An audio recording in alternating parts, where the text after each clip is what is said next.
खबर में खुश आमदेद। मेरे साथ आरिफ मीर भट्टी साहब, ताहिर मलिक साहब और मैं हूं सईद काजूर। आज हमारे साथ बड़े ख़ास मेहमान हैं जनाब साबिक़ वफाकी वज़ीर ख़जाना शौकत तरीन साहब। मैं कुछ खबरों का जिक्र कर दूं, फिर पहले सवाल की तरफ से लेकर आपकी तरफ हाजिर होता हूँ।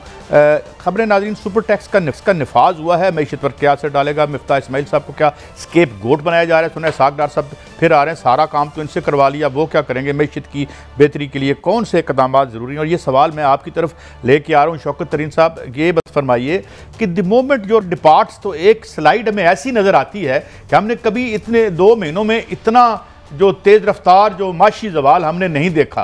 आपने ऐसा क्या कर रखा था कि वो रुका हुआ था और एकदम से फिर ये अनफोल्ड कर गया? आप क्या इसको कैसे एक्सप्लेन करेंगे शौकत तरीन साहब?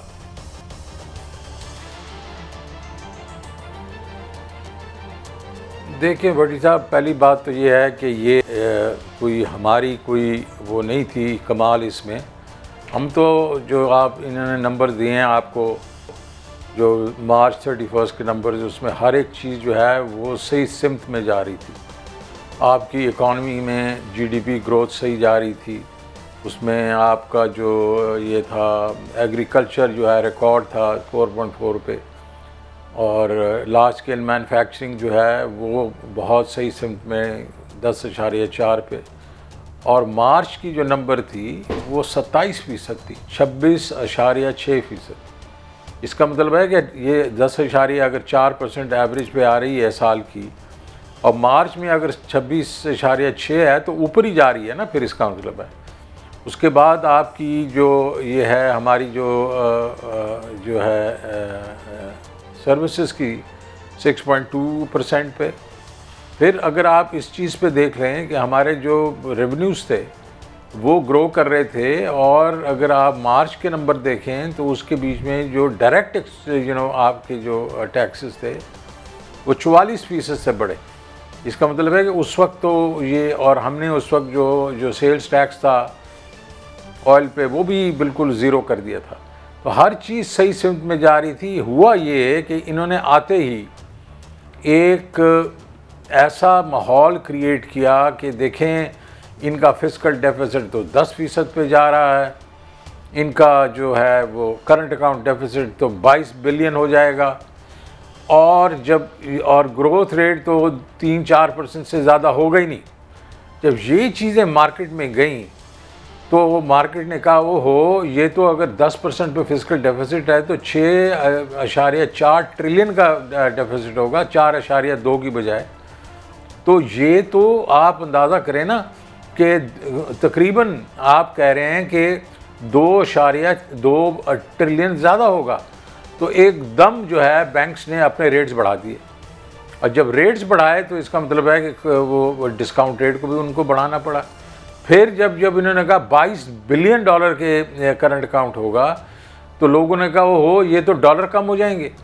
तो उसके बाद उन्होंने क्या किया कि रुपए पे प्रेशर आ गया। रुपया जो है 178 पे था मार्च की 2 तारीख को, और जब हम छोड़ के जा रहे तो 182 पे था। और आपने देखा कि उसको इन्होंने संभालने की कोशिश की, लेकिन नहीं संभला। उसके दरमियान में कोई इनफ्लोज आई नहीं, क्योंकि जो चाइना ने कहा था हम रोल ओवर करेंगे वो भी रुक गए। उसके बाद IMF ने कहा अच्छा भाई ठहर जाओ, पहले तुम प्रायर एक्शन करके दिखाओ और फिर हम तुम्हें पैसे देंगे, और अभी तक उन्होंने पैसे नहीं दिए। तो ये सारा जो इन्होंने केओस क्रिएट किया, खुद क्रिएट किया। और आपने फिर देखा कि हम छोड़ के गए थे 24 रुपए की जो सब्सिडी थी, जो हमने तेल के पेट्रोल पे थी, और 22 रुपए डीजल पे थी। उसके दौरान जो है मार्केट के बीच में पेट्रोल की प्राइस भी बढ़ गई और डीजल की प्राइस भी बढ़ गई। ये चुप करके बैठे रहे, ये हमारे पे मलबा डालते रहे कि यार ये तो ये फ्रीज करके चले गए, फ्रीज करके चले गए। अरे बरे, हम फ्रीज करके जो चले गए थे, मैंने इनको कहा भी था कि भाई ये हम पूरा अकाउंट फॉर किया हुआ है, चले जी, अगर हम फ्रीज करके चले गए थे 100 बिलियन तो हमने PSDB से कम करना था ना, वो तो आपके हाथ में था ना। अप्रैल के दौरान आप वो 100 बिलियन देते और उसके बाद प्राइसेस इंक्रीज कर देते। क्यों नहीं की आपने? जब इन्होंने नहीं की तो फिर जो IMF ने इनको डंडा कराया कि भाई अब तो तुम्हें पैसे वो करनी पड़ेंगी। इन्होंने फिर यके बाद दीगरे एक 30 रुपये एक किया, 30 रुपये दूसरा किया, और डीजल की कीमतों में 120 रुपये कर दिया और इसमें 86 रुपये कर दिया। उससे यह है कि मार्केट टेल स्पिन में चली गई, स्टॉक मार्केट गिर गई, और आपकी जो आपने बाकी रेस्ट इज हिस्ट्री। सो अपनी इनकी जो इनडिसीजन थी, और इनडिसीजन इसलिए थी कि शुरू में इनका ख्याल था ये पॉलिटिकल फॉल आउट होगा हमारे पास, हमारे ऊपर, तो हम करें या ना करें, रहें या ना रहें। और ये करते करते फिर ये लंदन गए, लंदन इन्होंने इंस्ट्रक्शंस ली और उसमें इन्होंने 6 हफ्ते गुजार दिए। बिस्मिल्लाहिर्रहमानिर्रहीम। शौकत साहब, गुजारिश ये है, एक तो इन्होंने आपकी हुकूमत, हाँ सब कहते हैं बैरूनी साजिश के तहत, तो जो मौजूदा मुल्क पूरा क्राइसिस में आ गया और डिफॉल्ट होने के करीब आ गया है, क्या इसमें इनकी नाहली है या ये भी कोई साजिश है? नाहल कहाँ कहाँ इन्होंने की कि अब पेट्रोल 84 रुपये, डीजल 110 रुपये, बिजली की कीमत 10 गुना दीदा, तो आपके पास क्या जादू था कि आप इसी IMF को डील भी कर रहे थे लेकिन लोगों आराम से जिंदगी भी बसर कर रहे थे? देखें जी, हमारा ये है कि ये जो इनकॉम्पिटेंस इनकी है वो आपके सामने आ गई। ये बैठ के बात करते थे कि महंगाई महंगाई महंगाई महंगाई, और हम इनको कह रहे थे कि भाई ये पिछले साल से, जनवरी के बाद से सुपर साइकिल आ गया है और जुलाई के बाद तो काफ़ी ज़्यादा आया है, तो हम कोशिश यही कर रहे हैं कि कम से कम बोझ डालें लोगों पे। तो हमने क्या किया भट्टी साहब कि हमने मैंने जो ये इसका सेल्स टैक्स है उसको कम करना शुरू कर दिया। PDL जो मैंने 600 और मेरे ख्याल में 10 या 20 बिलियन इकट्ठा करना था साल का, मैंने बजट में डाला था, वो मैंने रोक दिया। उसको मैंने कहा कि ये तब तक मैं, हो सकता है प्राइसेस नीचे चली जाएं, फिर मैं रिकवर कर लूँगा। लेकिन जिस वक्त हम लोग गए तो 125 बिलियन का मैंने सिर्फ इकट्ठा किया, तो 610 की बजाय। क्यों? क्योंकि हमें पता था कि ये चीज़ें जो हैं ये लोगों पे बोझ डालती हैं। तो हमने और उसकी चीज़ें की। उसके बाद हमने कहा कि चले हम प्रोविंसेस को पैसे ज़्यादा मिले हैं FBR से, उनसे हम पैसे लेंगे। डिविडेंड्स मैंने निकाले, पड़े हुए थे 625 अरब रुपए के डिविडेंड पड़े हुए थे। असल में तो 1 ट्रिलियन के पड़े हुए थे, लेकिन रिकोटेक में भी हमने दिए, उनकी कंपनियों को हमने कहा उनकी भी कोई थोड़ी पोजीशन ठीक हो जाए। तो 625 तो वो थे जो हमें मिलने थे, उसमें से हमने कुछ पैसे निकाले। तो ये चीज़ें ये भी कर सकते थे, लेकिन इन्होंने कहा कि बड़ा आसान है, पिछली हुकूमत पे मलबा डाल दो कि भाई इन्होंने फ्रीज़ कर दिया है। अच्छा, हम क्या करते भट्टी साहब, हम इसको भी हैंडल करते।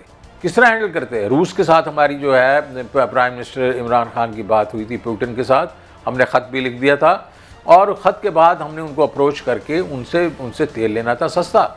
और आज की डेट में 55-60 रुपए फ़ी लीटर वहाँ से हमें छूट मिलती। फिर हमने जो 3-4 महीने में हमने कहा फ्रीज़ रखेंगे, उसके दौरान हमने टारगेटेड सब्सिडी कर देनी थी। मोटरसाइकिल्स, छोटी गाड़ियों को हम देना था, बड़ी गाड़ियों वालों को पूरा लगा देना था। तीसरा ये था कि हमने और रेवेन्यू इकट्ठे करने थे। आज की डेट में इन्होंने सुपर टैक्स लगा के सैलरीड क्लास के ऊपर 80 बिलियन और लगा के इन्होंने टोटल जो किया है वो 7,470 बिलियन रुपए ये अगले साल का हदफ रखा है। हमने अगले साल, ये जो अगले साल के लिए 8 ट्रिलियन का रखा था।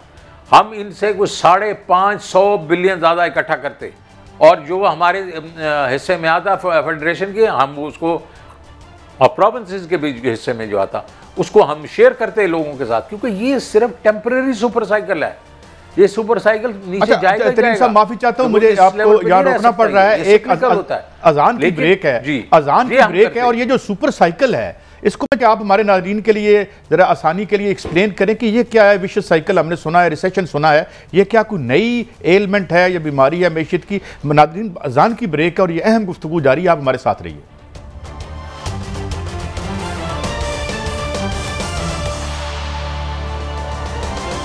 वेलकम बैक जी। शौकत तरीन साहब, मैं 2 सवाल छोड़ गया था। एक तो ये सुपर साइकिल क्या है आम आदमी की यानी नज़र में, और क्या ये when it's going to be over और रिलीफ कहीं इन साइट है या नहीं? शौकत साहब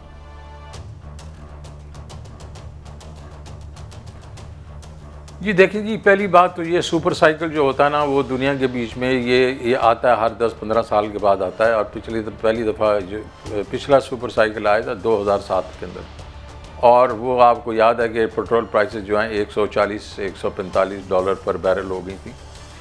वो क्योंकि कुछ शॉर्टेजेस हो जाती हैं, कोई जिस तरीके से उस ज़माने में ओपेक ने कहा कि जी हम इसको ये उन्होंने प्रोडक्शन कम कर दी, उससे ये हुआ कि रेट चढ़ गए, फिर आहिस्ता आहिस्ता करते फिर वो एक किस्म से जब आपका प्राइस ऊपर जाती है तो फिर प्रोडक्शन कुछ और लोग जो हैं वो करना शुरू कर देते हैं, तो वो वापस नीचे आना शुरू हो जाए। इस दफ़ा ये हुआ, ये कोविड ने ये क्रिएट किया कि शॉर्टेजेस होना शुरू। पहले तो जो आपकी जो शिपमेंट्स थी वो जो $2,000 की शिपमेंट होती थी वो कितने $10,000 पे चली गई, शॉर्टेज हो गई। चीज़ें कमोडिटीज़ एक जगह से दूसरी जगह जो है जाना जो है वो रुकावट होना शुरू हो गई। और उसमें फिर ये हुआ कि तेल के बीच में भी यही था कि पहले तो कि आपस में सऊदी अरेबिया वगैरह ने रेजिस्ट किया कि हम नीचे नहीं लेके आएंगे ये प्राइसेस जो हैं, लेकिन फिर भी 50, 52, 53 डॉलर बैरल पे चढ़ रही थी। और यकदम जो है उसके बाद ये प्रेशर आना शुरू हुआ जो यूक्रेन का हुआ है। यूक्रेन का तो बाद में आया, लेकिन पहले ही ये जो है ये कीमतें जो हैं ये गई तकरीबन 80-85 डॉलर के ऊपर। खुर्दनी तेल जो है उसके जो पाम ऑयल के जो फार्म्स हैं उसमें अपना इंडोनेशिया में, मलेशिया में वो उनको लेबर चाहिए होती है, ये बांग्लादेश की, इंडिया की जो सस्ती लेबर होती है वो आती है। कोरोना की वजह से उन्होंने वो बंद कर दिए। जब बंद कर दिए तो प्रोडक्शन ही कम हो गई, जब प्रोडक्शन कम हो गई तो प्राइसेस बढ़ गई। इसी तरीके से जो आपका कोयला है, जो कोयले में ये जो तेल वगैरह की कीमतें बढ़ी तो लोगों ने जो अपना जो पावर प्लांट्स वगैरह कोयले से चलाने शुरू किए, तो कोयले की कीमत जो $100 थी वो $400 पे चली। खुर्दनी तेल की $700 थी वो $1400 पे चली। तो ये जो है ये सिक्लिकल है और अब वो प्रोडक्शन जो है वापस आ रही हैं ऑनलाइन और होपफुली ये जो है अगले मेरे ख्याल में 6 महीने या 9 महीने में ये नीचे आ जाएंगी। तो ये सुपर साइकिल होता है। ठीक। अच्छा शौकत साहब, एक आम आदमी के कॉन्टेक्स्ट में पूछना चाह रहा हूँ, यहाँ पे एक तासर आ गया कि पाकिस्तान 22-23 दफ़ा जा चुका IMF के पास, तो हम फाइनेंशियली माली तौर पे आज़ाद नहीं, हमारी सारी हुकूमतें IMF पे डिपेंडेंट हैं। इसकी क्या सच है इसमें? वाकई हम इंडिपेंडेंट नहीं, हमारे फैसले सारे IMF ने करने हैं, उन्हीं की शराइत पे हर हुकूमत ने काम करना है कि हम इंडिपेंडेंट हैं? यार 100-200 मुल्क हैं दुनिया में और हम लोग कोई 10-12 मुल्क हैं जो IMF के पास जाते हैं, तो बाकी लोग भी तो गुजारा करते हैं ना। हमारा प्रॉब्लम ये है कि हमने जो हमारी पॉलिटिकल लीडरशिप्स आई हैं, वेदर मिलिट्री या हमारी जो सिविलियन लीडरशिप्स हैं, उन्होंने चंद सख्त फैसले करने हैं। वो चंद सख्त फैसले जो हैं वो अमीर की और इनके जो ऑब्वियसली इनके साथ कनेक्टेड होते हैं उनकी जेब पे डाका पड़ता है और वो ये डालने नहीं देते। और ये बाकी बातें तो बड़ी कर लेते हैं। मुझे बताया ना टैक्स टू GDP रेशियो जो 9% है, क्यों 9% है? लोगों की 17% है, 18% है, 20% है प्लस। ये अभी हमारे इर्द गिर्द के लोग जो हैं मुल्क हैं इनकी जो इस तरह की है, हमारी क्यों नहीं है? इसलिए कि लोग टैक्स नहीं देते। अब देखिए हमने 5 प्रोग्राम शुरू किए थे और 5 प्रोग्राम का ये था कि मैंने टैक्स पे टैक्स नहीं लगाना, मैं टैक्स को ब्रॉड करूँगा और टैक्स पेयर लेके आऊँगा। वो अभी कर रहे थे और बहुत सक्सेसफुली कर रहे थे। अब मैं उसका एग्जांपल ये देता हूँ कि पिछली दफ़ा मैंने बजट में 24% दिखाया था कि हमारी टैक्स जो रिसीट्स ज़्यादा होंगी। लोगों ने शोर मचा दिया था, बड़े बड़े इकोनॉमिस्ट ने कहा ये पागल हो गया, ये हो गई नहीं। हमने उससे भी ज़्यादा करके दिखा दिया। और अभी इस दफ़ा ये अभी 7,000 जो 450-70 करने वाले हैं, हमने 8,000 करना था, लेकिन वेस्टेड इंटरेस्ट पड़ गया और इन्होंने देखें वो जो हमने कहा था हम प्रोग्रेसिव टैक्सेशन करेंगे वो ख़त्म हो गई है। अब वही टैक्स पे टैक्स लगा दिया। जो इवन सैलरीड क्लास जो है वो उसको 80 बिलियन का नया टैक्स लगा दिया। और कॉरपोरेशंस के ऊपर जो मैं ये नहीं कहूँगा कि ये अमीर पे टैक्स है, ये कॉरपोरेशन का मतलब है आपकी प्रोडक्टिव कैपेसिटी पे टैक्स है। लोग जो आपके लिए प्रोड्यूस करते हैं गुड्स एंड सर्विसेज उस पर आपने टैक्स लगा दिया और वो मैसिव 10% का टैक्स लगा दिया। अच्छा शौकत साहब, मैं एक और आपके आने का एक फायदा दूसरे आपके आने का एक फ़ायदा उठाना चाह रहा हूँ। ये जो हमारा 30-35% तो बजट चला जाता है लोन्स पे, कर्ज़ों पे, सूद पे, तो ये सूद हम कर्जा लेके खर्चते कहाँ हैं, ये जाता कहाँ है? ये जाता इसलिए कि आपका जिस वक्त फिस्कल डेफिसिट होता है आपकी इनकम और एक्सपेंस में जब फ़र्क आता है, और फ़र्क ये होता है कि ज़ाहिर है उसके बीच में आपका डिफेंस है, उसके बाद आप ये डेट सर्विसिंग है, और उसके बाद आपके बाकी जो आप खर्च करते हैं जिसमें आप सब्सिडियाँ देते हैं दबा के, फिर आप ग्रांट्स देते हैं लोगों को दबा के, ये सारी चीज़ें जो हैं ये इसका एक जो हम जिस तरफ जा रहे थे हम इसको रैशनलाइज कर रहे थे। मैं इसको आपको एग्जांपल देता हूँ कि हम एक बहुत बड़ी सब्सिडी देते हैं फर्टिलाइज़र वालों को, गैस जो है सस्ती दे देते हैं हम, और कहते हैं भाई तुम फर्टिलाइज़र जो है वो तुम सस्ता बनाओ, हम अपने फार्मर्स को दे देंगे। अरे भाई वहाँ तक पहुँचता ही नहीं है। इनकी जो फर्टिलाइज़र कंपनी के प्रॉफिट्स हैं 35% 40% रिटर्न ऑन इक्विटी, और उधर फार्मर के पास जो पहुंचता है वो तो उसमें मतलब 1750 की अगर बोरी है यूरिया की वो 2200 पे बिक रही है, और असल में बाहर जो है वही चीज़ जो 8000 की है तो स्मगल हो जाती है। तो भाई क्यों ना तुम पूरी गैस सही तरीके से उनको दो और कहो अच्छा जी 500 900 800 जो ऊपर तुमने लगाना लगा दे, और फिर जाके टारगेटेड सब्सिडी दो उन लोगों को जो अफोर्ड नहीं कर सकते, आप उनको सब्सिडी दें। बड़े वाले काश्तकार को क्यों दे रहे हैं? इसी किस्म की और बहुत चीज़ें हैं, जिस तरह SOEs हैं हमारी, स्टेट ओन्ड एंटरप्राइजेज हैं, इसके बीच में जो कम से कम जो 14-15 कंपनीज हैं तो वैसे 85, वो कंपनियां जो हैं वो तकरीबन 500 अरब रुपए का लॉस कर रहे हैं। कोई उसको मतलब उसका हल करने को तैयार नहीं है। मैंने हबीब बैंक को किया था, एक किस्म से टर्न अराउंड किया था, 10 अरब रुपए का लॉस कर रहा था, आज वो 40 अरब रुपए का प्रॉफिट कर रहा है। हम इन्हीं कंपनियों को अगर करना तो कोई करना नहीं चाहता, क्योंकि इसी में सारों के अपने भत्ते लगे हुए हैं। तो ये मैं कहना चाहता हूं कि जिस दिन, और इसमें चाहिए पॉलिटिकल विल, और पॉलिटिशियन जो हमारे वो कहें नहीं अब हमने जो मर्जी हो जाए हमने इसको सुधारना है इस इकॉनमी को, तो मैं भट्टी साहब आपको कहना चाहता हूं कि ये इकॉनमी जो थी चौथी बड़ी इकॉनमी थी एशिया की 1968 में, 4th largest economy after Japan, China and India. Why can't we back into the top 5 or top 10 again? इसलिए उस वक्त प्लानिंग ठीक थी, उसके बाद कॉन्टिन्यूटी थी। अब जो है वो बिल्कुल एक किस्म से जिसका दिल आता है वो आता है। अच्छा शौकत साहब, मैं समझो जो आपने फरमाया कि भत्ते लेते हैं, इसका मतलब है नहली के साथ साथ इनका कमीशन का भी इंटरेस्ट है, और जिसकी पेस 22 करोड़ आवाम को अदा करनी पड़ती है।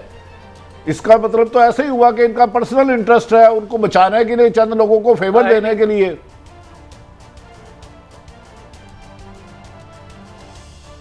बिल्कुल, नॉट ओनली दैट, देखें ये हो ही नहीं सकता कि इतनी नाहिली हो। नाहिली के साथ करप्शन भी है, और ये मैं आपको बता रहा हूं कि ये तो मैं आपके सामने बता रहा हूं ना कि जो मैंने जब किया एक इदारा, ज़ाहिर है हम लोग बाहर से आए थे और मैं साफ़ सुथरे लोग लेके आया था, और टर्न अराउंड जब किया तो आज वही जो 10 अरब रुपया लॉस करता था आज आफ्टर टैक्स 40 अरब रुपया कर रहा है। तो हो सकता है इस मुल्क में ये चीज़ें नहीं करते ये लोग। तो मैं सिर्फ ये तो इसीलिए आपका मैं सवाल का लंबा जवाब दे दिया मैंने, लेकिन गया है कि जिस दिन हमने इसको उसी तरीके से ट्रीट किया जिस तरीके से हमने हबीब बैंक को किया था कि कोई सिफारिश नहीं, मेरिट पे काम होगा, पे फॉर परफॉर्मेंस होगी, और जो बिजनेस स्ट्रैटेजी होगी वो होगी जो उस इदारे के लिए बेहतर है और अपने मुल्क के लिए बेहतर है। ये अच्छा, मुझे मालूम है आपको। मैं बता सकता एक इल्ज़ाम आ रहा है, मेरे वालिद साहब मुझे सिफारिश नहीं कर सकते थे सारे PMLN रूलिंग पार्टी की तरफ से कि जी मुआहिदा, बार बार कहा जाता है उनको, टीवी पर आके कहते हैं कि जी वो मुआहिदा तो उन्होंने किया था, हमें अमल दरामद करना पड़ा जिसकी वजह से सारा जो हमारे ऊपर मलबा गिरा। इसमें कितनी सदाकत है शौकत साहब? देखिए जी, मुआहिदा तो हमने 2019 में किया था, तो कर रहे थे ना, उसको फॉलो कर रहे थे ना, उसको निभा भी रहे थे। और अगर ये कह रहे हैं कि हमने मुआहिदा ऐसा किया ये नहीं निभा सक रहे, तो फिर इनकी नाअहली है ना। मैंने तो आपको बता दिया कि क्या हम छोड़ के गए थे, 24 रुपये सिर्फ छोड़ के गए थे पेट्रोल की सब्सिडी और 22 रुपये डीजल की, और कीमतें बढ़ गई, उसके बाद बढ़ गई। तो इनको चाहिए था उसी वक्त उसको पास ऑन करते या उसका सद्देबाद करते, और मैंने बता दिया हम किस तरह सद्देबाद करते। ये तो बिल्कुल लोगों की आंखों में धूल झोंकने वाली बात है कि ये मुआहदा कोई 2 महीने पहले तो नहीं हुआ था, ये तो 2019 का मुआहदा है और हम उसको निभा रहे थे। और हमारे वक्त में भी सुपर साइकिल आ चुका था, पिछले साल आ चुका था। और आपने देखा जो आपने अभी कहा कि ना हमने कोई ऐसे तरीके से चीज़ें बढ़ाई कि मतलब लोगों के आउट ऑफ रीच हो जाएं, ना कोई ज़्यादा लोड शेडिंग होती थी, बल्कि होती नहीं थी। और हमने जो इन्होंने मुझे IMF ने कहा कि आप जनाब जुलाई से पहले 5 रुपये 4 रुपये 95 पैसे बढ़ाएं और बिजली का, और आप जनाब वाला ये जो इसका टैक्सेस करें, 700 अरब रुपए की एग्जम्पशंस निकालें और टैक्स लगाएं। मैं कह नथिंग डूइंग। अच्छा शौकत साहब, आप बताएं कि आपको ये चाहिए कि टैक्स जो पे कर रहा है उसके ऊपर टैक्स दें। अच्छा शौकत साहब, ये इस वक्त साग डार साहब की वापसी की खबरें आ रही हैं। ये तो मुआहदे हम खड़े हुए ना उनके सामने। ठीक ठीक शौकत साहब, मैं ये पूछना चाह रहा हूँ कि साग डार साहब की वापसी की खबरें आ रही हैं, कौन सी जादू की छड़ी है उनके पास, वो क्या कर सकते हैं मईशत के साथ? देखें जी, उसके ज़माने में तो मैं आपको ज़रा थोड़ा सिंपल समझा देता हूँ। उस वक्त जो ये तो सुपर साइकिल है ना, एक वक्त आता है जहाँ के कमोडिटी प्राइसेस दुनिया की जो हैं वो नीचे होती हैं। उनके ज़माने में 2014 से लेके 17-18 तक सबसे कम कीमत पे तेल था, कमोडिटीज़ थी, खुर्दनी तेल था, ये सारा कुछ सबसे कम था। उन्होंने तो इसका इतना सत्यानाश किया कि अपने रुपए को मजबूत रख के 125-30% जो है ओवर वैल्यू करके 33 अरब रुपए का आपको फॉरेन करेंसी में टीका लगाया।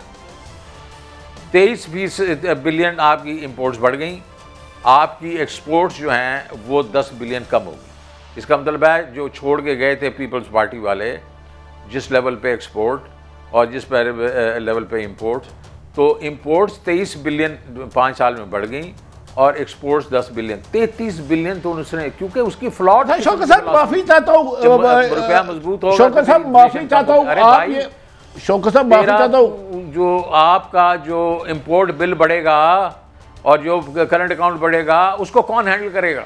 तो उसके लिए फिर उन्होंने लोन लेना शुरू हो गए। अब लोन लेना शुरू हो गया, उसके ऊपर भी एक बात करते हैं हमारे साथ कि जनाबे वाला आपका लोन जो है वो 70% 80% जो है पिछले सारे वक्त में से ज़्यादा। तो अरे भाई, आपके वक्त में क्या हुआ?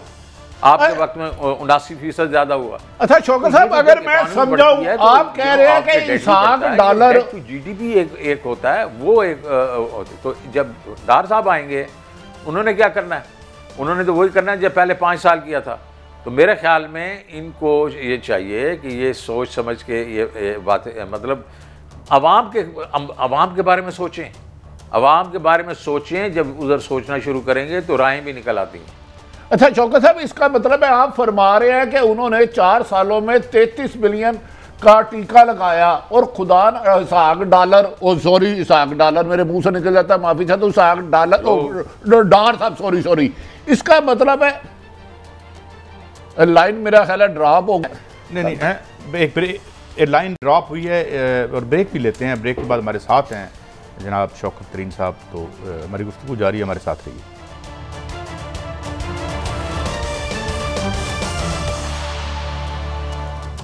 Welcome back. अच्छा तरीन साहब, बड़ी हमारी फॉरवर्ड बात हो रही थी ब्रेक में, अभी आपने एक बड़ी स्टार्टलिंग फिगर दी है कि 20 से 30 अरब डॉलर सालाना हम जो है वहाँ दुबई में क्या रियल एस्टेट में होता है, और क्या इसका लिंक उसका जो एक्ट है 92 का इकनॉमिक प्रोटेक्शन एक्ट, जो इकनॉमिक रिफॉर्म या इस तरह का कुछ, ये जो जितने पैसे बाहर से मर्जी ले उसका भी इससे कुछ लेना देना है, जो हम ड्रेन हुआ है हमारा पैसा। पहले हम 17 बिलियन सुनते थे, आप 30 बिलियन कह रहे हैं। तरीन साहब देखें कैपिटल अकाउंट खोल दिया ना हमने 91-92 का जो फाइनेंस एक्ट था, और हमने ये है कि आप यहाँ बैठ के अपने रुपए को कन्वर्ट करें डॉलर में और मतलब एक्सचेंज कंपनी से लें, अपने अकाउंट में डालें और भेज दें। तो ये कभी जो डेवलपिंग कंट्रीज़ के बीच में मैंने कम ही देखा है कि जिनके पास जब तक 100 बिलियन 150 बिलियन वगैरह के रिजर्व ना, वो कोई कैपिटल अकाउंट नहीं खोलता। इस वक्त भी आप देखें कंट्रीज़ लाइक थाईलैंड वगैरह के बीच में उनके बहुत ज़्यादा रिजर्व्स हैं। मैं तो वहाँ काम करके आया हूँ, नहीं खोला। अभी इसका ये है कि आपने यहाँ से बैठ के अपनी चीज़ें जो हैं वो भेज दी उधर, पेमेंट दुबई के थ्रू हो रही है, यहाँ से आपने डॉलर भेजा, वहाँ से आधा जो है वो आपने ऑफिशियली भेजा, आधा यहाँ से भेज के उसको कवर कर दिया। तो आपके यहाँ से हुआ क्या, आपने जो वहाँ से इंपोर्ट हो रही है उसको आधी कीमत में दिखा दिया, और आधी कीमत जो है वो उसके ऊपर ड्यूटियाँ कम हो गई, सारा कुछ हो गया, लेकिन हमारे पैसे यहाँ से चले गए। और कहाँ से चले गए, वो हमारे ही पैसे होते हैं ना, बिकॉज जो डॉलर हमारे पास अगर ये अनऑफिशियल मार्केट से लेते हैं, वो अगर वो ना लें तो वो ऑफिशियल मार्केट से आ जाएगा, तो हमारे ही है। तो ये मेरा ख्याल था कि कोई 10-1 बिलियन का ये एक किस्म से ट्रेड होती है। मुझे लोगों ने बताया ये 20 से 30 बिलियन डॉलर है। तो मैंने लगा दिया था इंटेलिजेंस एजेंसीज वगैरह को इस दफ़ा, मैंने कहा जी पकड़ो 4-5 बड़ों को और फिर इनको ज़रा टांगते हैं और फिर इंशाल्लाह इसको ठीक करते हैं। लेकिन हमारी अनफॉर्चुनेटली हमारी हुकूमत ही चली गई। तो ये बहुत बड़ा एक होल है। और मेरे पास अगर टाइम होता, मेरे पास अगर कुछ चंद साल होते, तो मैं इसको इस जो ये ब्लैक होल है जिसको कहते हैं आप 1992 वाला, इसको मैं ठीक कर देता। अच्छा शौकत साहब, ऐसा लग रहा है कि जैसे आप फरमा रहे हैं ब्लैक होल की तरफ इंटेलिजेंस एजेंसियों को लगा दिया था, लोगों को नेटवर्क में ला रहे थे, इसी वजह से, साजिश की वजह से शायद हुकूमत ख़त्म की गई कि बड़े बड़े मगरमच्छों को आप हाथ डालने लगे। तो जब मुझे याद है गालबन प्राइम मिनिस्टर साहब ने आपको भेजा था बाद लोगों से, जब वो आया था मरासला, तो उसमें आपने उनको ये सारी तफसीलात बताई थी कि हमने मुल्क की इकानमी को बड़ी मुश्किल से संभाला है, तो ऐसे में हुकूमत के तब्दील होने पर मुल्क के लिए नुकसान होगा। ना बिल्कुल समझाया था। और देखिए उसमें यह है भट्टी साहब के जो पॉलिटिकल इंस्टेबिलिटी होती है ना, वो इकोनॉमिक इंस्टेबिलिटी को जन्म देती है। पॉलिटिकली जो देखें, इन्वेस्टर जो होता है वो लॉन्ग टर्म, अच्छा मैं let me step back, economy जो ग्रो करती हैं वो इन्वेस्टमेंट से ग्रो करती है। जब उसमें इन्वेस्टमेंट होती है, नई कैपेसिटी बनती है और उसमें नई इनकम्स आती हैं और उससे वो ग्रोथ होती है। जब इन्वेस्टमेंट ही नहीं होगी तो किधर से ग्रोथ आएगी। अच्छा, इन्वेस्टमेंट हो रही है और उसके बाद आप वो एकदम इन्वेस्टर, क्योंकि लॉन्ग टर्म इन्वेस्टमेंट करता है, 3-6 साल 9 साल 10 साल के कारखाने लगाता है, ये लॉन्ग टर्म बाकी जो है बिजनेसेस करता है, तो वो जब देखता है कि पॉलिटिकल इंस्टेबिलिटी आ गई, तो पता कुछ नहीं है यार अगर कल क्या होगा, ये अभी तो अच्छी भली ये चलती हुई हुकूमत है वो डिस्टेबलाइज हो गई है, तो वो एकदम हाथ खींच लेता है। तो यही मैंने कहने की कोशिश की कि जनाबे वाला पॉलिटिकल इंस्टेबिलिटी ना लाएं, इसको ये है, क्योंकि होता यह है कि ये दुनिया में नहीं होता कि मतलब एवरी सेकंड थर्ड ईयर जो है हुकूमत जो है टॉपल हो जाती है। तो ये जो है मेरे ख्याल के बीच में पॉलिटिकल इंस्टेबिलिटी का लाना, उसके मैंने रिजल्ट्स की बात की थी कि टेल स्पिन जा सकती है ये इकॉनमी, और एग्जैक्टली वही हुआ। अच्छा तरीन साहब, ये भी इशू है IPPs का। हम पेट्रोल और कोयला डॉलर से ख़रीद के बिजली बनाते हैं, हमने सोलर पे तवज्जो नहीं दी, हमने पानी पे तवज्जो नहीं दी। कुछ लोगों का कहना है कि IPPs का मसला हल किए बगैर पाकिस्तान इकोनॉमिकली प्रॉस्पेरस नहीं हो सकता, खुशहाली नहीं आ सकती। Do you buy this?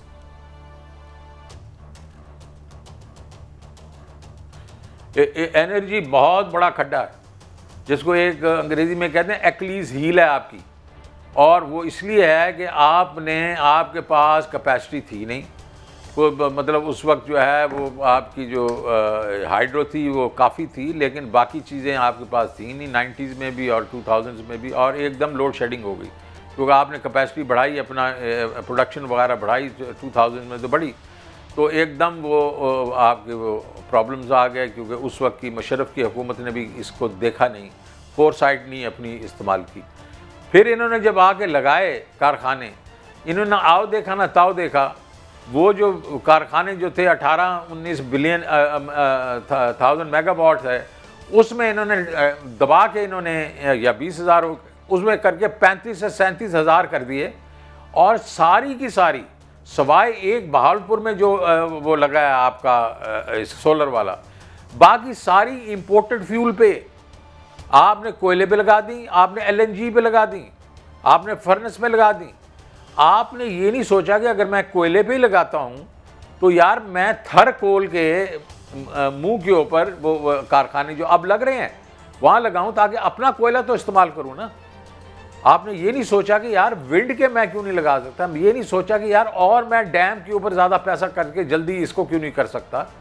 तो ये चीज़ें जो हैं वो नहीं हुई और अब हम उसका खमियाजा इसलिए भुगत रहे हैं कि चलें ये साइकिल, ये सुपर साइकिल है, लेकिन जो आज से कोई 2 साल पहले, 1.5 साल पहले जो $6 की जो LNG थी, आज वो इस वक्त $40 पे भी नहीं मिल रही।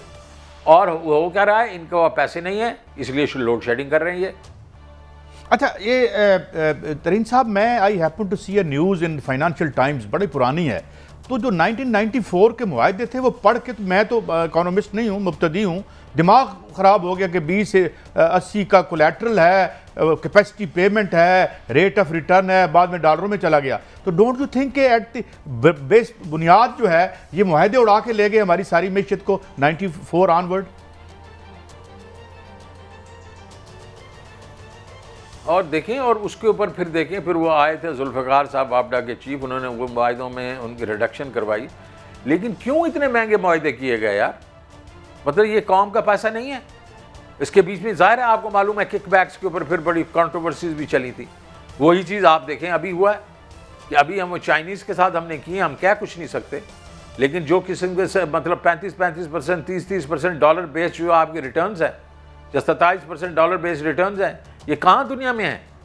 तो उसकी वजह से आपको एकदम जो भी आप बना रहे हैं, पहले तो यह है कि कैपेसिटी ओवर कैपेसिटी है, और अब कैपेसिटी पेमेंट्स जो हैं जो आप यूटिलाइज नहीं कर रहे हैं, उसका इस साल जो ये आ रहा है 1440 अरब रुपए आप देंगे बगैर बिजली को यूज़ किए हुए। और दूसरा फिर ये है वो महंगी इतनी है जो मैं आपको बता रहा हूँ, इनको ये अफोर्ड ही नहीं कर सक रहे, और ये बेसिकली इसको हमें जो है ये लोड शेडिंग हमें बर्दाश्त करनी पड़ रही है। तो सर ये जो कहा जा रहा है कि मिसाके मैशियत कर लें, सारे मिल जाए, पॉलिटिकली लड़ते रहें, आप मिल जाएंगे, इनसे बैठ जाएंगे, कोई पाकिस्तान को कोई सारी जमातें बैठ जाए, PTI राजी है इसके पे? और मैं साथ सवाल जोड़ दूं कि ये मुझे याद आ रहा है, मैंने एक इंटरव्यू भी सुना था कि वो कहते हैं जी बिजली नहीं बन रही है, डे लाइट डकैती हो रही है। ये ख्वाजा आसिफ साहब ने कहा था जब वजीर बरे पानी और बिजली। किसका स्टेक है इसमें? शौकत तरीन साहब के ये कितने, इनको हाथ कोई नहीं लगाता, बात कोई नहीं करता, आपको ही सुन रहा हूं मैं आज, ये जो IPPs हैं। जी, मैं पहला आपने कहा कि मिसाके जो मैशियत है, ये मैंने 2010 में मैं कैबिनेट कमेटी ऑन मईशत जो है, ये कैबिनेट कमेटी ऑन रिस्ट्रक्चरिंग का मैं चेयरमैन था, और फिर मैं छोड़ के चला गया। तो मैंने बाहर आया तो मैंने कहा देखो ये चीज़ें जो हैं ये सिंगल हैंडली एक पार्टी नहीं कर सकेगी, इसमें एक इश्तराक चाहिए सारी पार्टीज़ का, और 4-5 चीज़ों के ऊपर इश्तराक चाहिए। तो इसको मैंने कहा था कि हमें ये इश्तराक जो है, जिसको आप कहते हैं मईशत का जो इश्तराक की बात कर रहे हैं आप, तो उसके ऊपर मैंने ये कॉइन किया था, और अब शहबाज शरीफ साहब ने इसको चार्टर ऑफ इकोनॉमी की बात की है। देखें जी, पहली बात तो ये है कि ये कंसेप्चुअली मैं बिल्कुल इससे एग्री करता हूँ कि हम ये दुनिया के बीच में, सारी दुनिया में आप देखेंगे, हिंदुस्तान में 1991 में मनमोहन सिंह ने अपने रिफॉर्म शुरू किए थे, उसके बाद से वो 3 दफ़ा वो भी हुकूमत में रहे हैं, 3 दफ़ा जो है वो BJP भी रह चुकी है, और उन्होंने अपने फंडामेंटल जो तय किए थे उसके ऊपर वो गामजन है। हमें भी यही करना चाहिए, लेकिन हमारा इस वक्त ये इशू ये है कि हम इस वक्त जो है, तो हम तो इस हुकूमत को मानते ही नहीं हैं। हम कहते हैं आए इलेक्शन करवाएं, एक लेजिटिमेट गवर्नमेंट बने, इनकी बने या हमारी बने, फिर बैठ के इसको हमें करना चाहिए। तो ये अच्छा शौकत साहब, जो मुल्की इस वक्त डिफॉल्ट होने के करीब है, जिस तरह महंगाई हो रही है, सुना है कि आप लोगों से भी राब्ते किए जा रहे हैं कि इस क्राइसिस से इस मुल्क को निकाले और इलेक्शन का कोई रास्ता निकला, कोई इसमें सदाकत है इन बातों में? मैं पॉलिटिकल साइड पे क्योंकि इतना इन्वॉल्व नहीं हूँ, तो मुझे नहीं मालूम कि क्या हो रहा है इस पे बात, लेकिन आई एम श्योर कि देखें ये डिफ़ॉल्ट तो खैर अभी ये इनको चाइनीज़ पैसे मिल जाएंगे, सऊदी अरेबिया कुछ इनको वो दे देगा तेल की जो डिफ़ॉल्ट, और IMF कुछ पैसे दे देगा, वो उस तरह की बात तो नहीं है। लेकिन ये है कि एक किस्म से तो ये तबाही हो चुकी है ना, आम आदमी की आप ज़िंदगी देखें अजीरन हो गई है। तो इसीलिए हम तो ये कह रहे हैं कि भाई ये सारा कुछ आप नहीं संभाल सक रहे, आप एक, क्योंकि आपके ऊपर पॉलिटिकल प्रेशर्स भी बहुत ज़्यादा हैं, आप जो एक कदम उठाते हैं आपको क्रिटिसाइज़ किया जाता है। तो आप इस तरह करें, मेहरबानी करें, इलेक्शंस करवा लें, फिर उसके बाद आप भी आ सकते हैं, हम भी आ सकते हैं। अवाम जिसको भी चुनेगी वो उसके पास एक पॉलिटिकल लेजिटिमेसी होगी। नहीं देखिए शौकत साहब, मैं ज़रा सवाल आसान कर देता हूँ। आपकी हुकूमत गई, उसके बाद आपने खुद ही कहा जहाँ सियासी इस्तेकामना नहीं होता, अब MQM खुद नाराज है, वो कह रही है हम हुकूमत छोड़ने लगेंगे, बार पार्टी नाराज है, मौलाना साहब नाराज है। इतना अदम इस्तेकाम में कौन इन्वेस्टमेंट करेगा सिवाय इलेक्शन के? फिर क्या हल है?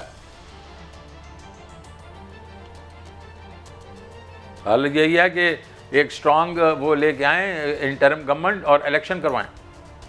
सीधी सीधी बात है, आप देखेंगे एकदम जो है वो डस्ट सेटल हो जाएगी। तो इस सिलसिले में आप समझते हैं कि इमरान खान साहब को कुछ राब्ते किए जा रहे हैं? वो कहते कि जी बात मुकम्मल करें। यार मुझे तो, मैं आपका पॉलिटिकल मुझे नहीं, लेकिन आई एम श्योर उनके साथ गुफ्तगू हो रही होगी, लेकिन मुझे नहीं मालूम भी इसके वो क्या हो रही है या नहीं हो रही। अच्छा, ये LNG का जो एक तनाज़ा हुआ है कि जी उन्होंने डील नहीं की, वो भी मतलब मलबा जाहिर है पीछे डाला जा रहा है, तो इस पे आप कैसे रिस्पॉन्ड करेंगे?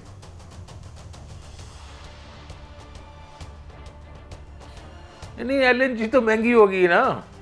अब पहले तो ये LNG जो है, आपको मालूम होना चाहिए कि रूस ने की जो गैस है वो यूरोप में कम से कम होना शुरू हो, कम से कम नहीं है, यूरोपियंस ने उनकी जो वहाँ से क्वांटिटीज़ आ रही थी उनको कम करना शुरू किया है। वो लेना, क्योंकि अमेरिका ने प्रेशर डाला हुआ है कि यूक्रेन की वजह से, तो वो फिर जाके ऑल्टरनेट सोर्सेज की तरफ जा रहे हैं। LNG की ऑल्टरनेट सोर्सेज जो हैं जिससे हम लेते थे, कतर है, बाकी लोग हैं, वो ले उठा रहे हैं। अच्छा, वो क्योंकि डेवलप्ड इकॉनमीज़ हैं, उनमें डॉलर बेस्ड इकॉनमी इनकम्स हैं, वो जो है एक किस्म से एक्सपेंसिव वो जो LNG उठा सकते हैं।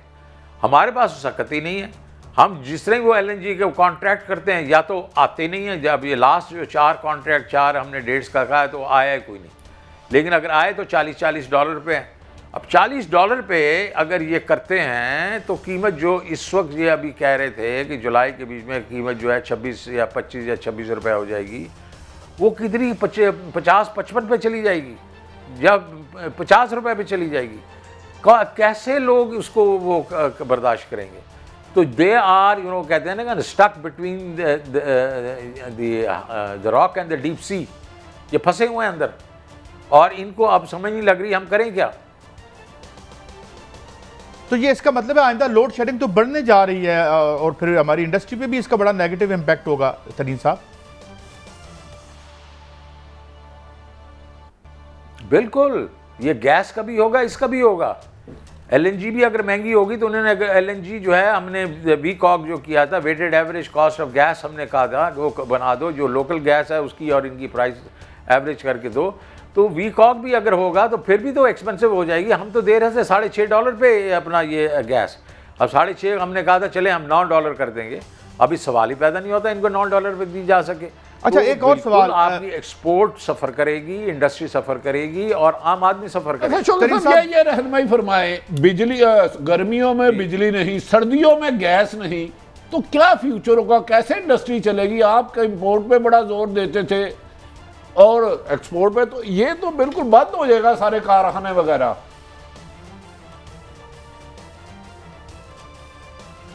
बिल्कुल सर, देखें, मेरा अपना ये व्यू है कि इस वक्त जो जिस तरह हम चल रहे हैं, हमारी इस वक्त जो ग्रोथ 6% थी, वो बेशक ये आहिस्ता आहिस्ता नीचे भी आ जाए, आपका जो सुपर साइकिल है, ये ग्रोथ जो है 2 से 3% से ज़्यादा नहीं होगी। आपकी जो चीज़ें ऑलरेडी बंद होना शुरू हो गई हैं, मोबाइल फैक्ट्रियाँ जो हैं वो बंद होना शुरू हो गई हैं। जो पहले हमारा क्या था ना, CPU पूरा कम्प्लीटली बिल्ट यूनिट्स जो हैं वो ना आएँ, वो ठीक है, क्योंकि उसमें कोई इकॉनमी को फ़ायदा नहीं होता। लेकिन अभी तो जो नॉकडाउन जो आपके वो हैं किट्स जो हैं वो आना बंद हो गई हैं। इसका मतलब है यहाँ प्रोडक्शन बंद होना शुरू होगी ऑटोज़ की। ऑटोज़ के बीच में हमने पिछले साल 57% ग्रोथ दिखाई है, वो गिरेगी, बाकी गिरेंगी तो आपकी इंडस्ट्री जो 10.4% पे मतलब एक तरक्की कर रही थी वो गिरेगी। डीजल जो है कॉस्ट बढ़ गई है, उसकी वजह से ट्यूबवेल की कॉस्ट बढ़ेगी, उसके बाद आपकी फर्टिलाइज़र की कॉस्ट बढ़ गई है, वो इनपुट्स बढ़ जाएंगी, तो आपकी एग्रीकल्चर जो है वो प्रोडक्शन कम होगी। आपकी जो सर्विस इंडस्ट्री पे आपने दबा के टैक्स लगा दिए, बैंकों पे या बाकी चीज़ों पे 10% वगैरह वगैरह, जब वो लगा दिए उनकी जो इनकम अफेक्ट होंगी, तो ऑल राउंड जो है आपकी इकॉनमी अफेक्ट होगी। तो ये आप देख लें, आपके सामने है कि हमें नालायक कहते थे, हमें कहते थे ये जो हैं ये सिलेक्टेड हैं और नालायक हैं। अब मैं और कुछ नहीं कहूँगा, नंबर जो हैं वो कभी झूठ नहीं बोलते।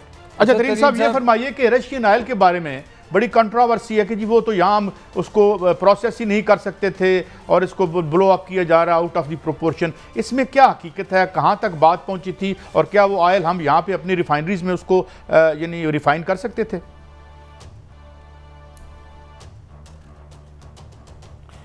लेकिन जी ये बातें जो होती हैं ना, ये जब आपने बहाने बनाने होते हैं, सीधी सीधी बात है भट्टी साहब, ये सीधी सीधी बात है। ये अमेरिका से डरे हुए हैं।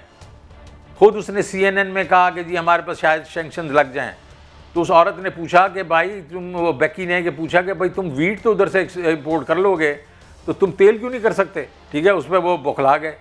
बात सिर्फ इतनी है कि ये अच्छा अब क्या होगा। देखिए जी, पहली बात तो ये है कि ज़रूरी नहीं कि हम क्रूड वहाँ से करें, हम वहाँ से डीजल ले सकते हैं, हम वहाँ से पेट्रोल ले सकते हैं, और हमारी जो रिफाइनरी जो बाइको जो है ये प्रोसेस करती रही है रशियन ऑयल, कोई ऐसी बात नहीं है।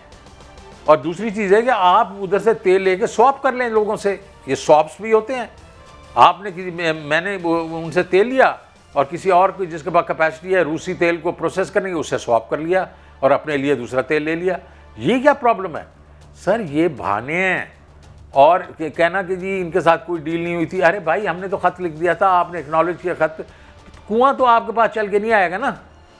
जब हम चले गए तो आप जाते, बंदा भेजते उधर मॉस्को, और दूध का दूध पानी का पानी नज़र आ जाता। अच्छा तरीन साहब, जो खान साहब ने जिस लेटर की बात की थी उसमें यह भी कहा गया था कि अगर अदम एतमाद हो गया तो तुम्हें कुछ इसका इनाम भी मिलेगा, तो मसले भी हल हो जाएंगे। यहाँ तो कुछ नज़र नहीं आया, अभी तक तो IMF ने भी मुआहदा नहीं किया, कोई बारिशों की डॉलरों की बारिश नहीं, कोई waste, where is the waste, वो लेटर में तो ये कहा गया था। तो ये क्या, आप इस पर क्या कहते हैं?